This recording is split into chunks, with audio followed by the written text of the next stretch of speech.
Hey guys, welcome back to my channel. So this is part 8 of this evil mother-in-law saga. If you've not seen the other part, you need to start from part 1. This is not the kind of story you just start half. You need to start from part 1 to make sense of it, but I promise you, you're going to get infuriated. That's one is guaranteed. Oh, this woman, this her calls fits her so, oh my god, she looks so fine. This style of hairstyle, this hairstyle fits her. I'm saying style of hairstyle. Oh, this hairstyle fits her. She looks so fine. All right, guys. Let's Party of the continue. Mother Gothel series. This is the part where I thought we finally turned a corner. Looking back now, this was the calm before everything finally came to a head. This part explains why we opened our door to her later. For the first time in, well, ever, Penny and I actually started getting close. Things weren't perfect, but they were calmer. And honestly, I thought maybe the worst was behind us. Penny started coming over more often. We had a pool so she would swim. We'd sit outside, drink Smirnoff in the sun. She opened up a lot about Max and how badly he treated her, how lonely she felt. And the things she started telling me were concerning. And I am a compassionate person, unfortunately. That's why we never went no contact up until this point. So my guard softened and felt like finally we were family. Kieran had moved out by then, and she complained that he barely spoke to her anymore, never came by to spend time with her, only when he needed something. I'm not saying there weren't fights. I think Colton, hope I'm pronouncing it. Colton must have been like the calmest of his children. That's why she didn't want him out. I'm guessing he was the only one that you should listen to and play to her games. Here and there, but what's ironic is that most of them were about the opposite problem. We wanted her around more. She was the only person on Colton's mom's side who had anything to do with us, and Colton still wanted a relationship with his mom. Besides Penny's mom, June.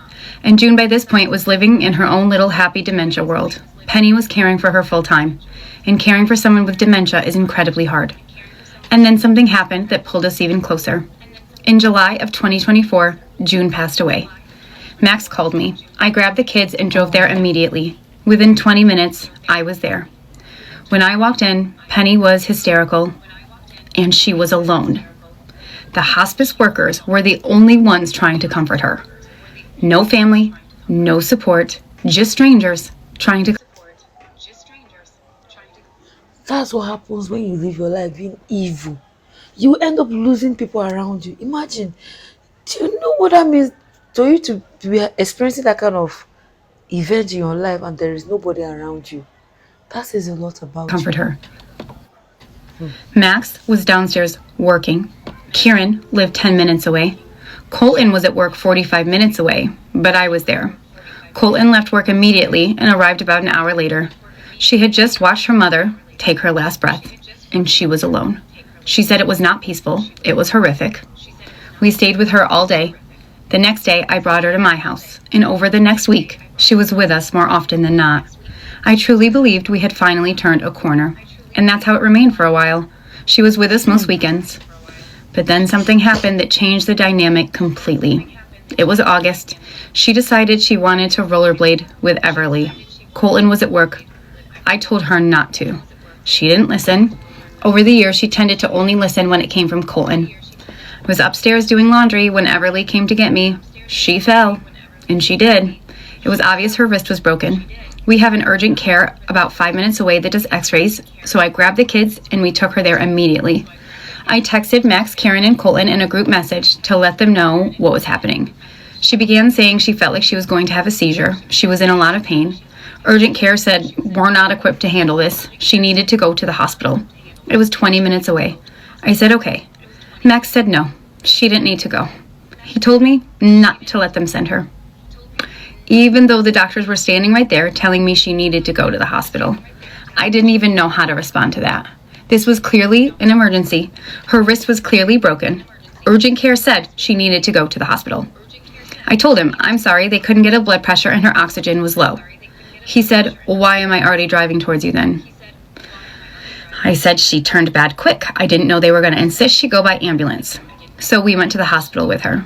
It turned out she had broken both wrists. Both of them.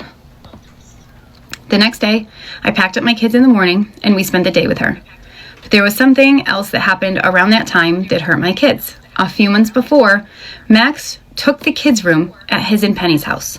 The room we painted, the shelves Colton built, the toys we kept there. We made that room together with Penny for our kids at their grandmother's house. Max decided he wanted it. The toys were thrown in the basement like our kids didn't matter. Just like that, it became clear that again we were not welcome. So I took the kids over there after Penny broke her wrists, and it was not easy keeping children occupied for a whole day when they didn't have a thing there anymore that was theirs. And that's when again our relationship shifted. When I arrived, Penny was sleeping on the couch. No Kieran, no Max. I ordered her food. I hand fed her. I cleaned her house. Colton came after work, and this is where my role in her life started to change. I became the caretaker. That week I didn't see Kieran. I barely saw Max, but I was there. Colton was there. And what stands out here is that I have 2 kids, a dog at home, a full house, and still, I was the only one showing up for her. She eventually got casted, the pain eased, and she was back at our house often. Max would text me and ask me to do things for her, to come clean the house. He even offered to pay me, which he never did. Now, just to point out, when Colton moved out, he was vilified. Even though he was just doing what adults do, building a life, he was called selfish, a bad son, a piece of shit. We were attacked daily. I was poisoned. He had abandoned his family. But when Kieran grew up, got a girlfriend and moved out, built his own life, the narrative changed. There was minor complaining from Penny, but there was no character assassination, no war, no daily attacks. And I want to be clear, this is not about Kieran. He did exactly what adults are supposed to do. You grow up, you move out, you build a life. The difference wasn't the action, it was the reaction. And even now, I still don't understand why they were treated so differently. Because she knows those are children. She knows that Cotton is the most compassionate. To her, it was like she was losing her husband. Somebody that paid attention to her. Somebody she know that she could manipulate easily and do her whims. That's why she was Penny would complain heartbroken. about Kieran. He never called, he didn't spend time with her, he only called her to watch his dog. They went to Elena's family for holidays. When Colton and I spent every holiday with her, we rearranged our lives to be present. When we called, showed up, made time, it was never enough. When Colton moved out and built a life with me, he was vilified. When Kieran did the same thing, it was fine, it was normal. That contradiction is very hard to ignore. Kieran will never understand how awful we were treated because he has never been treated that way. Over time, Penny was at our house more. We were closer. I defended her. I believed her. I truly believed we had finally turned a corner. But did we?